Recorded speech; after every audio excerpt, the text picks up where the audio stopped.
Hello everyone, আমি আবার চলে আসলাম আর একটা নিউ ভিডিওর সাথে। তো আজকে আপনাকে দেখাবো পাবদা মাছের পাতলা ঝোল। এত গরম তো ভেবেছি পাতলা মাছের পাতলা ঝোল করি আর কি পাবদা মাছের। তো পাবদা মাছটা রান্না করব বেগুন আর আলু দিয়ে।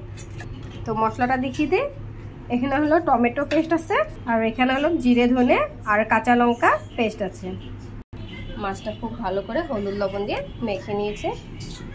কড়াইটা একটু গরম হতে দিয়েছে, এখানে তেল দিয়ে দিব। তেলটা গরম হয়ে গেছে, তো পাবদা মাছটা ভাজবো, তো তার জন্য একটু লবণ ছিটিয়ে দিয়েছে, আর শুকনো লঙ্কা একটা দিয়েছে, আর একটু হলুদ দেওয়া দেব। তো এটা দিয়েছি কারণ এটা দিলে মাছটা কম ফুটবো, নাহলে পাবদা মাছ খুব ফুটে ওঠে, তো তাই। এই যে মাছটা দিয়ে দিচ্ছি তেলে।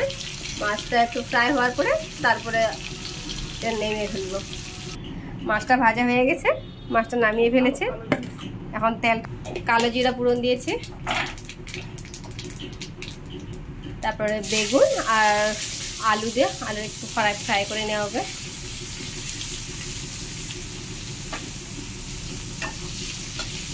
ভালো মতো ভেজে তারপরে এখানে মশলা ছেড়ে দেবো।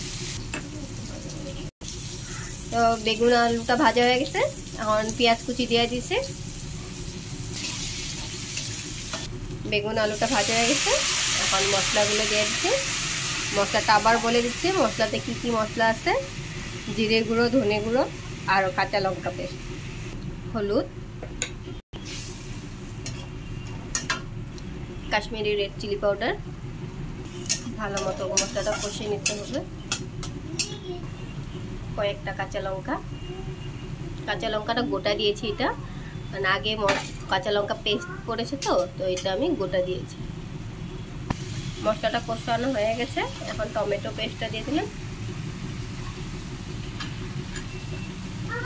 মশলাটা ভালো মতো কষানো হয়ে গেছে, এখন জল দিয়ে দিলাম।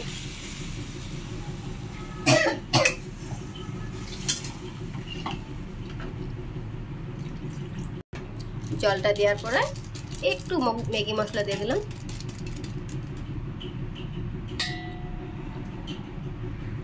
এখন লবণ অ্যাড করব, লবণ। ঝোলটা ভালো মতো ফোটানোর পর মাছটা দিয়ে দিব। ঝোলটা ভালো মতো ফোটানো হয়ে গেছে, এখন মাছটা দিয়ে দিচ্ছি।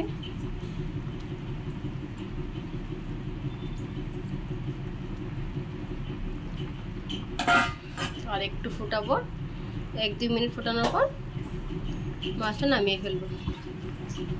ঝোলটা ফুটানো হয়ে গেছে, এখন ধনে পাতা দিয়ে ঝোলটাকে নেমে ফেলবো। এই যে আমাদের পাবদা মাছের পাতলা ঝোল বেগুন আলু দিয়ে রেডি।